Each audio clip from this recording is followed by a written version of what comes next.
There you go. Perfect. Hey, how you doing? How you doing, man? I'm doing good. What about you? Pretty good. This is my first time, so I'm a virgin. All right. All right. Well, welcome to the show. It is so awesome to have you here, man. So before we start, I have to give you an epic welcome. So you have seen some of my episodes before. You know exactly what I'm about to do. If not, that's Absolutely. okay. Let me No, no, show let's hear it. I was over. you.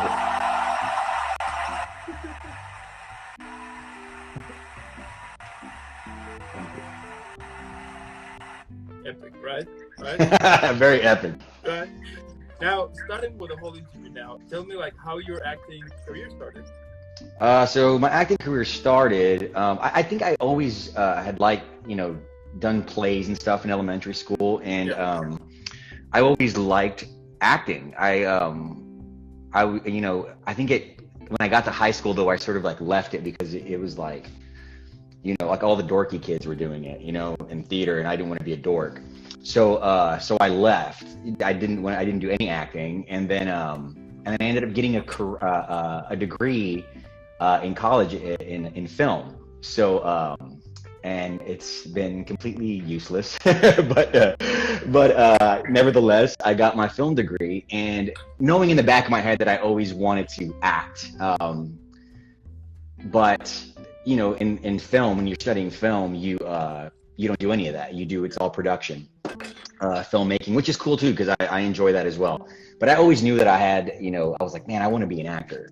So I ended up moving out to LA and from Texas, and I moved out to LA and got a job in production for a couple years. Yeah. And I was a production assistant, and I was like, I always knew that, this wasn't, I'm sorry, like my phone keeps like going black for some reason. I don't know why. But anyway, I was in LA, and I was like, man, I wanted to be doing acting, but I never, I was too scared. I was embarrassed. I was actually very embarrassed to say that I wanted to be an actor, right? Because in LA, it's like, who isn't an actor, right? Like your dentist is an actor. Everybody's a freaking actor.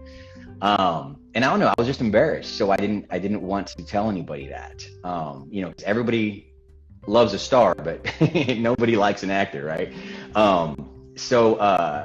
Because there's a difference there. But anyway, I met this friend who I became really close with when I moved out. We were both PAs together, production assistants on a TV show. And we were training for a marathon and in Griffith Park. And are you familiar with Los Angeles area, like the LA area? Not really though. Okay, yeah. So, it's Griffith Park is a pretty huge park. Yeah. And we were training, and she, right before me, man, she passed out and died. And she had like a heart attack. She was young. She was 22 years old. So at that moment, it changed my life. Yeah, and I said, you know what? I'm not gonna be doing what I don't want to be doing. I'm just gonna live. Like, life is short. If it took this young girl, it could take any of us at any time. So I jumped in and started taking classes. I jumped right into the Groundlings, which is a comedy school out here. And that was a huge mistake because it was my first acting class. And that's a no-no. You need to go into the Groundlings knowing acting already. Yeah. Because they hit the ground running. It's a great school. It's a great comedy school, but it can't be your first acting class.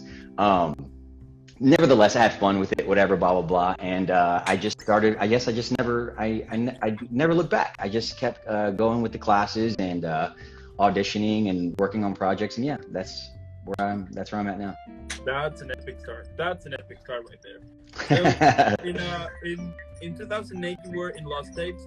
You played as Tell me, was that like your first experience for a TV show?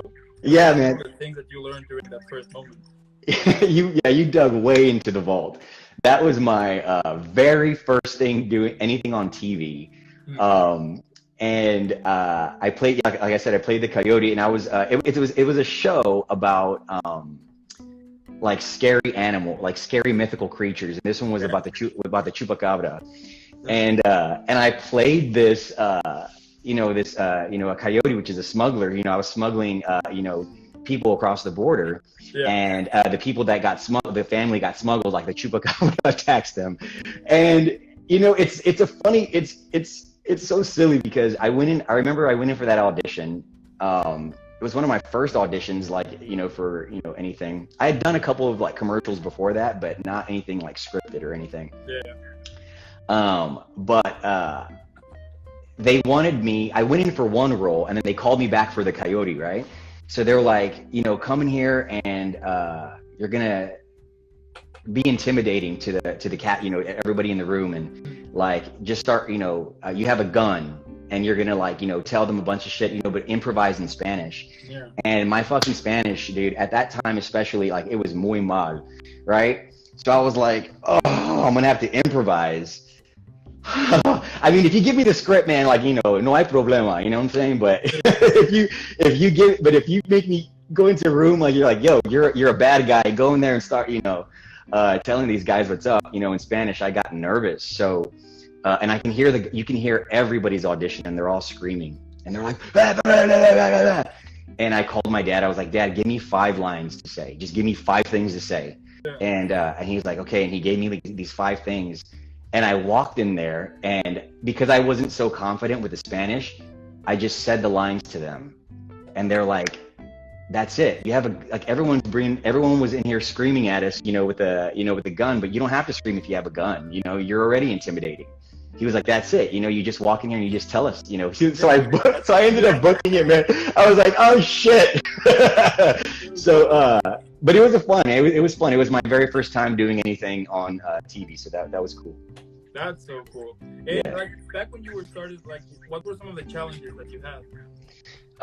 When I started, the challenges, well, that Spanish thing for one thing, I had to end up learning, I know, it's not my first language, but, I know it enough, and I had to like really, it was the first time I had to really be like, okay, you need to study this. Like, you need to really get it down, because you're going to get, your last name, dude, you're going to be getting these auditions all day long. And, so I said, okay, so that was one of my major challenges. But I leaned into it, and it's, it's good. I think, what else was one of my biggest challenges? I think one of my biggest challenges, was getting I would get my hopes up on every audition. I was like, oh, this is it. I'm going to be James Dean, right? We all move out here to be James Dean. None of us turn into James Dean. But I was like, oh man, this is going to be my big, or this is going to be a good thing. And I would hold any audition, anything. And I tell my dad, or I tell my, friends about it, and I'd tell them about every single one. And then I'd be like, you know what? Didn't work out. So I had to stop getting my hopes up like that, and stop, putting so much, so much on those auditions, because it's, now it's like you do the audition and then you move on. What's next? Like, I'm not even going to think about it unless I hear from you. But that's a hard thing. That's a hard thing to learn, when you're first starting out. Yeah, totally. Now in 2009, you were in The Lost Woman, Sex Text. Tell me about those projects and also those characters. Oh yeah, those, again, you're digging in into that vault. Those were the Sex Text was like I got that one off of actor. There's a website called Actors Access where you go and you submit. And this was before I was union, right? So before you're union, you're submitting to everything under the sun. Student films. You're going to get a lot of student films when you're non-union. And basically you just, you start, auditioning for things because you need to build a reel. You need real footage. And Sex Text was like a guy that I don't even know who he was. We had never met before, but I submitted to his project, and then we shot a short film there at his apartment. And Lost Woman, the same thing. It was a feature film. And I had like a small bit part in there too, but again, like, anything, I was just like, yes, like, yeah, give me something, I want something. So, I'm grateful actually for anything I've ever done. There you go. That's good. Yeah. And you know what is, for me, it is super funny that whenever I will do a research for an interview, and then I will have to check like every now and then some of those short films. Some of them are hilarious. Some of them are they're pretty good actually. And some of them are like there's a point in which I will be saying like, what the hell am I watching? You know? Oh my God, absolutely, man. Absolutely, yeah. But no, yeah. I mean, in any of the things I've done, I have a good time. I always have a good time. I love being on set. I love meeting people. I love meeting actors and just creative. I love being around creative people. There you go. Cool. And what are some of the things that like things or techniques that you usually do in order to prepare a character? So I was Meisner trained at William Alderson's Meisner acting school in LA. So I mean, as far as like techniques, I'm so sorry. Like I keep having to like press my little button because it's going black. Okay. Do you know how to like make it to where it doesn't like go if anybody knows how to probably when like on the setting things I think something. Oh maybe hold on. I'm gonna lose you. But I think a lot of things. The biggest thing to me is breathing, because relaxation is everything. Yeah. Relaxation. I mean, you can have your lines down pat, you can have your character, you can have all that, but if you're not relaxed, that is not coming out. And I've noticed that like the most I've ever in auditions or things I've ever been relaxed has been the best work I've ever done, because I'm just like I'm free and I'm able to play at that point, as opposed to like being like, okay, what's my next line or like the camera, any of that stuff was but yeah, I think relaxation, like breathing techniques, is probably one of my biggest things. And getting and moving and getting my my body moving. Yeah. Okay. Now now I'm sorry here a little bit, but I just have like a puppy here. I love dogs. Mess here, so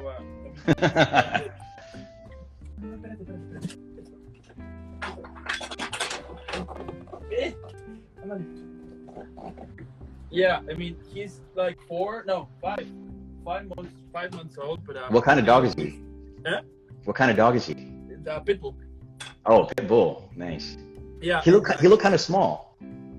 Well, do you think? Well, maybe not. I just saw an ear. I mean, let me show it. Give me 1 second. So, there you go. Oh yeah, he's kind of a big boy. Yeah, right? Yeah. So, what's his name? Rocco. Rocco. I thought you said guapo. Yeah. Yeah. But yeah, I mean, right now he's in the time that he's kind of destroying everything. You know what I mean? Yeah, absolutely. I mean, he was sleeping, so I was like, okay, we can do this, but you know what? Let me just take him out of the room because he's just making a mess. Yeah, man, no worries.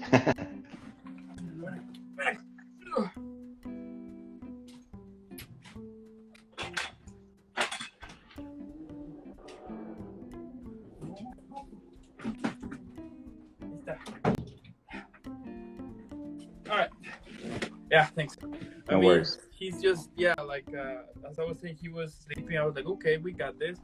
But then when he woke up, I was like, oh, any minute now, you know how it goes. As it goes, yeah. Yeah. So then between 2010 and 2011, you were in Toucan, Emergency Contact, Shake It Up, Austin and Alley, Bus Stop Shorts, and American Breakdown. So tell me also about those projects. Yeah. So Shake It Up. That was my first union gig, and it kind of just fell into my lap because I was doing a stand-in. Do you know what a stand-in is? Standing? A stand-in. No. So a stand-in is a person who is hired to stand in for an actor while they were getting in hair and makeup or something, and we're the ones that get they'll light a stand-in, and they'll use a stand-in to Oh, light.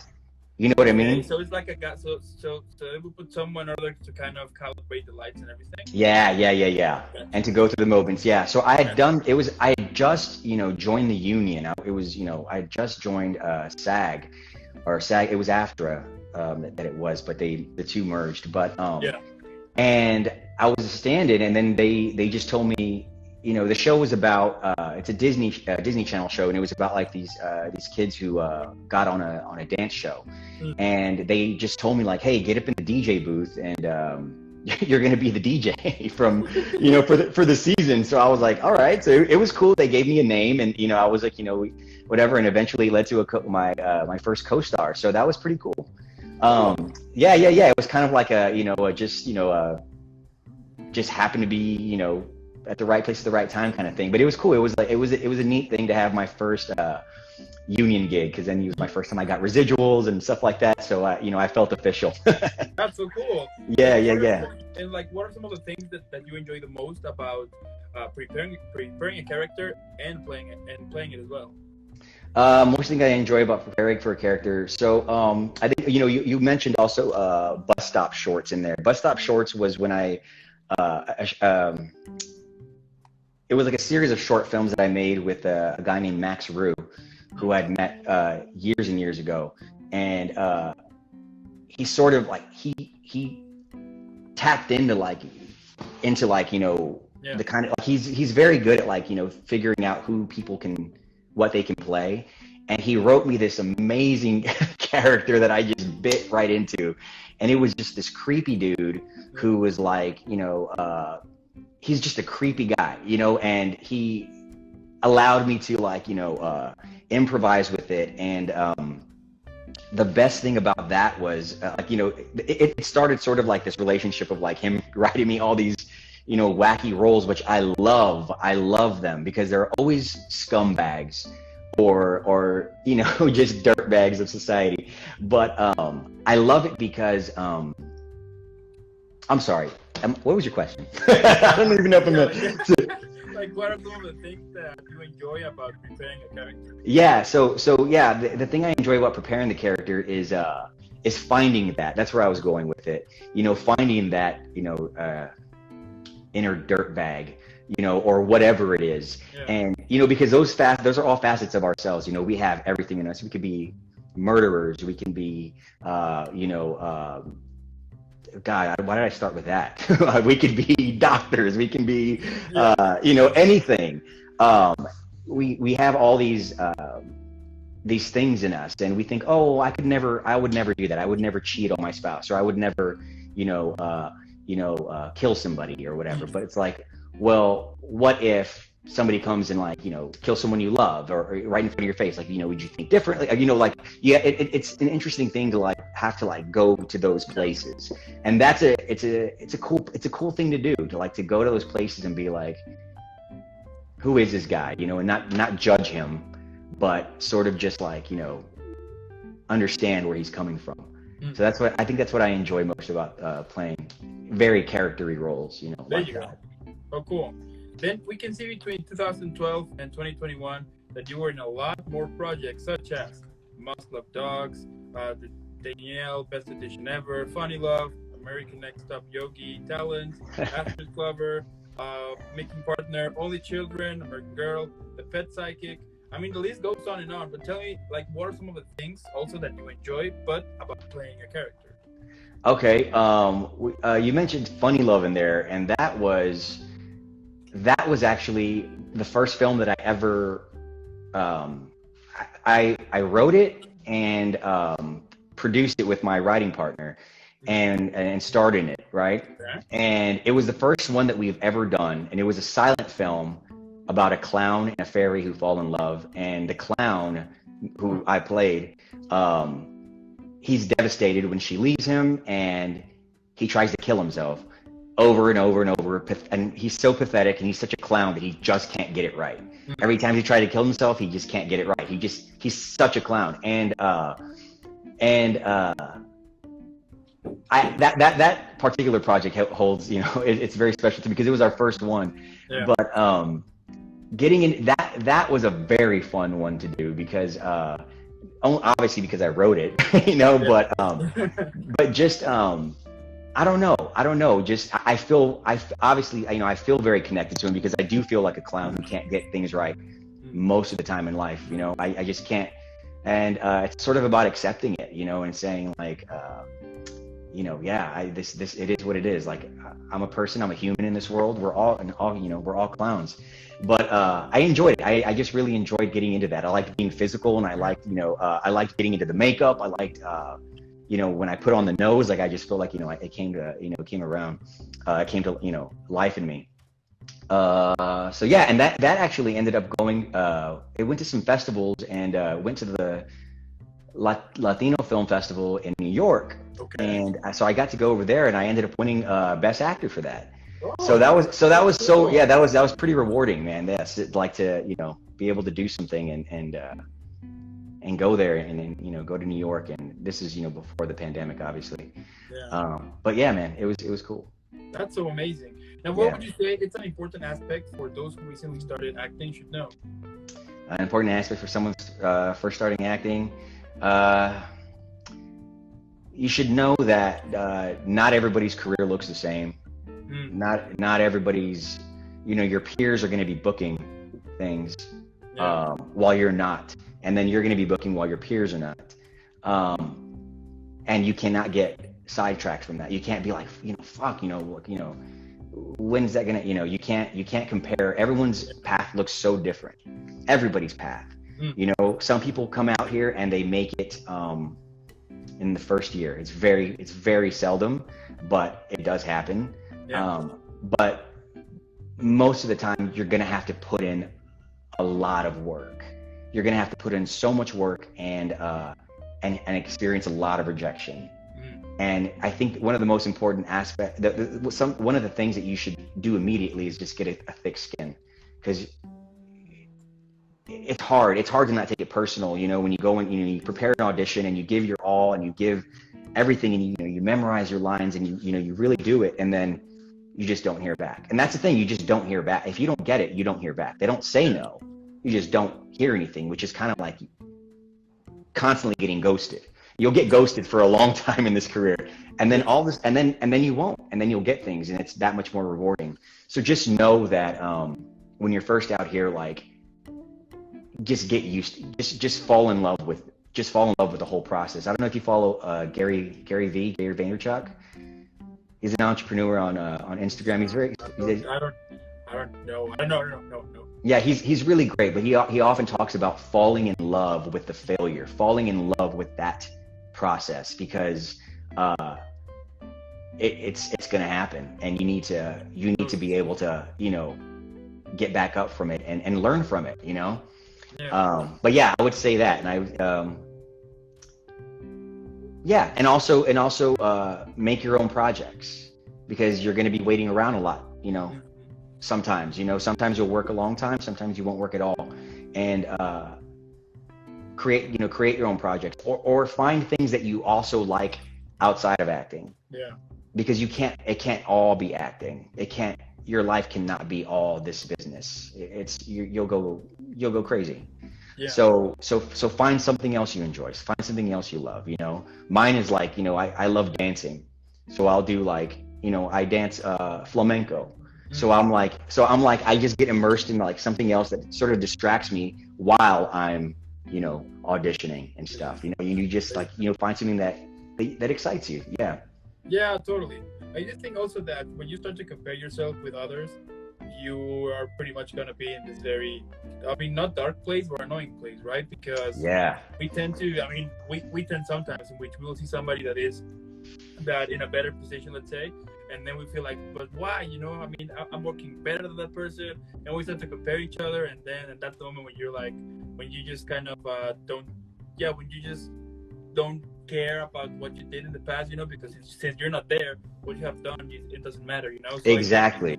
I do think that the solution is just to focus on your ride and just let it go, you know, just enjoy it, and as far as, like, it will take you to different places, but it's your ride, so just make the best of it, you know? Yeah, absolutely. Make the best of it. Don't compare. Yeah, the comparison will get you into a bad rut. And you don't want to do that. Yeah, you don't want to totally. do that. You don't want to do that at all. Yeah, I do think sometimes that life in general it's like a marathon, you know, because if you go sprinting and just Oh, running sure. like all hush hush, you're not gonna enjoy anything. And I do think that if you take like your own pace, I mean, yeah, people is gonna pass you for sure. But at the same time, there's people who's like behind you, and they're gonna at some point maybe they're gonna be wanting to be like you, or they see you like, hey, I want to be like that person, you know. If the person can, I can do it too. So I think that's one of the things that we tend to forget, that sometimes we want to be that person in front, but we are forgetting that we are trying to make it everything so fast that we're not taking like step by step and enjoying those little moments in which you feel like, okay, I'm in the right place, you know. Exactly. Yeah, you gotta really, savor those victories and look at what you have accomplished, not what you haven't accomplished. I mean, I'm saying that, of course I do fall into it as well. Like sometimes I'll be like, I mean, you can say it, but it will happen. Yeah. I mean, it is what it is. But yeah, I don't know. So that's how I look at it. And I'm getting a lot better at, and I've been doing this for a while, and I'm getting better at, I feel like I'm finally in a place where I'm like comfortable, and I'm like, okay, I know what I can do. I know what I bring to the table. I don't have that sort of insecurity anymore. And now it's just sort of like, now I'm throwing it out there, and what sticks, we'll see, because a lot of it is luck as well. Yeah, I can agree on that. Yeah, totally. Now, what would you say it's an important aspect, but for storytelling? Important aspects for storytelling. I say cut out a lot of the fat. Cut out all the stuff you don't need. Yeah. Right? Anything that's not necessary to the point of the story. You might think that it's important because you lived it and blah blah blah blah blah, but it can it could possibly confuse people or whatever. Like if you're doing a story, whether you're writing or whatever. I think cut out all the fat. Get to the main. Like everything should lead to the next point. I did this. I did a storytelling competition called The Moth. You've heard of The Moth? Yeah, barely though. Yeah. So it's a pretty big storytelling competition, which it's really cool. But they give you a parameter, and like I think it was like you have to tell the story in 5 minutes. Yeah. So, now that you mentioned that, I do have. Yeah, like they will have like. I mean, is it the one that sometimes they will give you like 24 hours or something, or that's like another? That might be another one. So what happens is they put a prompt like the word bottle or something, right? Yeah. And that's lame, but the technology or something, right? But so then if you feel like you have a story about a bottle in any way, then you would go to the event and put your name in the hat, and you go up, ahead of time, and you go up and you have 5 minutes to tell it, and it's a competition. So they, so then it's a good lesson.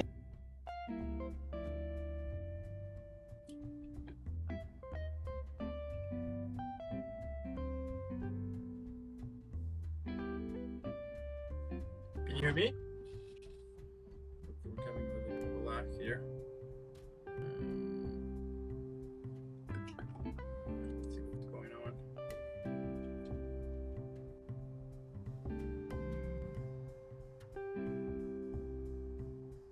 It's lagging. Yep. It was a lot of lag going on. Let me fix this, guys. Give me 1 second.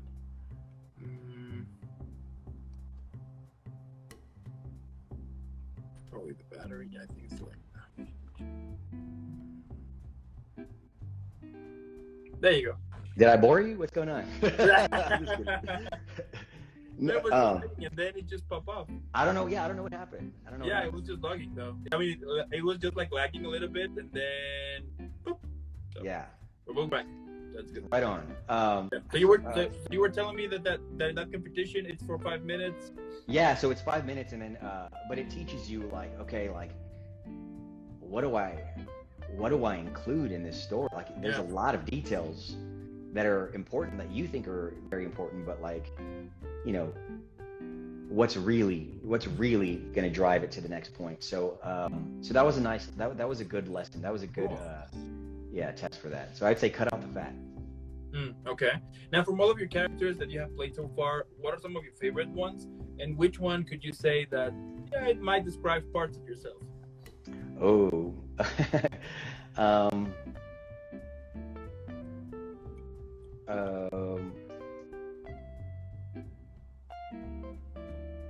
I'd say with a clown for sure describes parts of myself, but I think one of my favorite ones was one I did in a short called Auxiliary Man, and he's a guy who has a stutter. He's a gun salesman. Okay. Who has a stutter, and we're not. I wouldn't say that he has parts of myself in them. So, but he's just one of my favorite guys. But he has a stutter, and he's just kind of like this, like, greasy slime ball, and it was so fun to embody that guy and to work on to work on the stutter and to it was a good challenge. That was one of my favorite things. But again, that was one of Max Rue's movies, and so yeah, like he writes amazing characters for me. So that's so cool. That's so cool. Now, from all of your different performances, which one has been like the deepest learning curve? I mean, like the performance that you learned most lessons from. Okay. So can I say something that wasn't TV or film? Yeah, sure. So I did a I did a one-man show right before the pandemic, and it was one of the scariest things I've ever done in my life.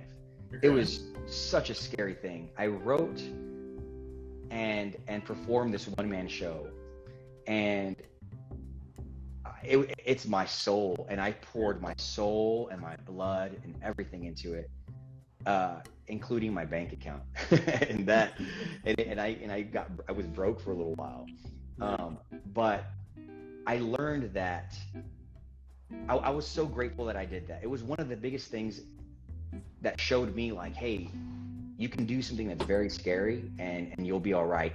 The show did really well. Yeah. I played to some sold out audiences. It won an audience choice at the Hollywood Fringe. I was prepping it to go to Edinburgh before the pandemic, but that whole thing happened. But it showed me that I can stretch myself to a limit and make myself do something that I was scared of. Yeah. And that I could do it, and then I could do it well. And I'm confident to say that, and I don't mean that in a cocky way at all. Yeah. I just, it really taught me something about myself, that I'm a cool dude. No, I'm just kidding. No, that, one of my friends said it perfectly. He said, once you do this performance, because I was nervous. I mean, I'm like, in this show, I'm like, it's just me. And I'm playing all the characters, and I'm playing, and I'm spilling my guts, to this crowd of, these people, some strangers, some friends, some family. But he said, once you push yourself from, I don't know if you can see, from this bubble, and you go out here, you'll never go back here again. Yeah. So now your limits are out here, and you know that you can at least go there. Okay. So it could only get bigger and bigger and bigger. He was like, so that was one of the biggest things that I took with me. I'm like, you know what? I'll never be back here again. I'm done. I broke through that. And if I want to get to here, all I have to do is just keep breaking through those bubbles. So I would say that's probably where I learned the biggest lesson, for sure. There you go. Yeah. All right. Preach on that. Love it. Amen. Cool. Now, if you could describe your career at the moment in any TV show or film, or even a show too, what would be the title of it? Oh, Get Your Shit Together, Man. Yeah. Starring Adrian Elizondo. I get it. Yeah, something like Yeah, that. I do get it though. No, yeah, something like maybe, yeah, something something, something pathetic. No, but you know what? I like that name because it's like for example, whenever you're gonna start something like this dream or passion or whatever, you pretty much have your hopes like super high, and Yeah, eventually at the first the first failure, let's say, or at the first step in which you will fall, then you feel horrible. So that's the moment in which you could take it to get your shit together, though. yeah, exactly. Just get it together and just get your head in the game. Don't worry about the failures and you know fall in love with them. There you go. Yeah. Now tell me, like, what are some of the things that, like, kind of motivate you or get you back up whenever you're having, like, like one of those days in which either you are questioning yourself if you should continue doing this or not, or like, like those days, like, what gets you back up to be like, fuck it, I'm just gonna keep continuing, and no matter what. Those days do come. Where you're like, shit. I'm really down. Or. Especially during the pandemic. I mean, that was nuts on many levels, for everybody, but I think in general, in life, when that happens, I do a lot of meditating and praying. Okay. I do pray and meditate a lot, and I watch like some YouTube videos of like like motivation one. Motivation, yes. Yeah. Exactly. I love that stuff. I love it, man. I eat it up, and I also and writing. I'll like write and I'll write my feelings out, and I'll be like, all right, I'm doing this. Like, get it out on paper, getting it out some way. Like expressing it somehow. Dancing. I dance a lot. I love music. I love listening to music. I wish I was, if I hadn't have been an actor, I would have gotten into dancing like as a kid, but I never did. But just doing those sorts of things to like make myself feel good, because a lot of, so many things can get you down. I'm generally a happy guy. I know that I'll end up on that side of the spectrum again if I'm down, but it's a matter of like getting, what am I going to do to get there? Yeah. What can I do? What can I do? Surround myself with good things. Yeah. Okay. And my last question here is, what can we expect from you in the future? In the future, so currently I am I'm writing a pilot with my writing partner. It's it's for a kids show, which I'm super excited about. It's really well, of course I think it's good, but I think everybody would think so. I think kids would love it, and I'm really excited about that. And I'm also writing a feature film, which I'm super excited. I've been really getting heavily into like writing now. Yeah. Especially because it's a lot of it is like make your own project sort of feeling, and while I'm doing self tapes, I'm writing or whatever, but so I've got those things in the works, and I just during the pandemic I did a small part in a feature film called Trust, and then Auxiliary Man, the short where I was a scumbag who stutters a lot and sells guns. That is actually in the process of becoming in development of being made into a feature. Okay. In which my character has a larger role. So I'm super excited about that. So my lips to God's ears, this all comes into fruition, and yeah. There you go, man. I mean, I would say preach, and I would say drop the mic, but I don't have anything on the mic, so the only thing that I have on the hand would be like drop the iPad. How about drop the keys? Yeah, drop the keys. Time to go home, baby. Yeah, I mean, that's really cool, man. I mean, I really hope that you continue following your career here, your passion, because that's very inspiring. And I think, especially right now during this whole crazy time with the pandemic, which millions of people lost their job, and me included too, and we were like forced to to see what else we can do, or like what are things that we can start doing it, because it is true. I mean, life is super short, and it also kind of Yeah. this whole situation also taught me that you never know. I mean, you can be super healthy and then on your prime of your life, and then it takes like 1 second, and then it pretty much ruins you, right? So the fact that you are killing it, you're continuing doing it, you are Thank you. creating new stuff here and there. That's super inspiring, man. So because Likewise. of that, I need to give you an epic shout out. Hey. You deserve it. So here you go. Thank you. And an epic shout out to you too, man. And also I want to thank those who are watching. I mean, if you're watching this later on the YouTube video or listening later on the podcast, make sure that you're following Adrian in all social media. Normally, what I would say is you put pause, hydrate. I mean, leave a like and subscribe too. It helps me a lot.